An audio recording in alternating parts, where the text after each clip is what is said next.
जैसे यहाँ सभी जातियाँ इस वक्त मौजूद हैं, वहाँ भी उस समय सभी जातियाँ मौजूद थी।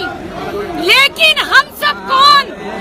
काफिर। एक रात मस्जिदों से ऐलान हुआ, अल्लाह को ना मानने वाले काफिर 24 घंटे के अंदर अंदर घाटी खाली कर दें, लेकिन अपनी घर की औरतों को वो वहीं छोड़कर जाएं। मेरी माँ वहाँ जिन्हें राखी बांधा करती थी, भाई बोला करती थी, जो लोग हमारे बागों में, हमारे घरों में काम किया करते थे, नजरें बदली उनकी। 13 वर्ष की आयु, सीमेंट के ट्रक में छुपकर भागना पड़ा अपना सब कुछ छोड़कर, खाली हाथ। भजनलाल सोपुरी, संतूर वादक पद्मश्री, मेरे सगे ताऊ जी, उनकी कोई प्रसिद्धि हमारे किसी के काम नहीं आई। हमें वहां से भगाया गया और हम भागे। लेकिन ऐसी स्थिति वहां हमारे साथ आई क्यों? क्योंकि वहां हम संख्या में घट गए थे और दूसरा समुदाय संख्या में बढ़ गया था। हम में से जितने भी इस बात को इस वक्त मौजूदा लोग सुन रहे हैं, किसी भी गलतफहमी में ना रहें। आने वाले कुछ सालों में जिस तरह हमारी संख्या घटती जा रही है हमारे देश में, हम आने वाले समय में अल्पसंख्यक हो जाएंगे।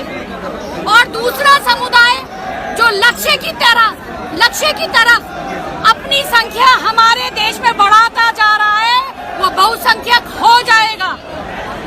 कश्मीर में आप ही के अपने थे जिन्हें वहाँ काटा गया, बांटा गया, भगाया गया, भागकर यहाँ आए, पढ़ाई करी, नौकरी करी और वो नौकरी छोड़ी भी।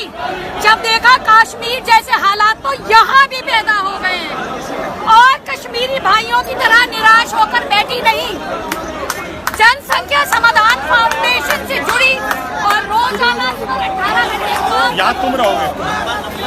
जिस विषय के लिए आज हम सब इस जंतर मंतर पर इकट्ठा हुए हैं, इन्हीं विषयों के लिए जब भी कभी देश में कानून की बात आए कि जनसंख्या नियंत्रण कानून बनना है, इसी तरह एक साथ एकजुट कंधे के साथ कंधा मिलाकर एक दूसरे का साथ दीजिए।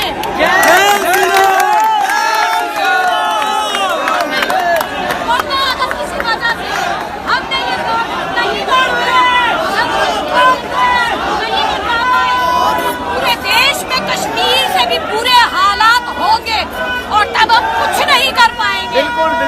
एकजुट, एक साथ कंधे के साथ कंधा मिला के, आवाज सुर के साथ सुर मिला के, जहाँ से भी आवाज आए उस भाई उस बहन के लिए साथ खड़े हुए।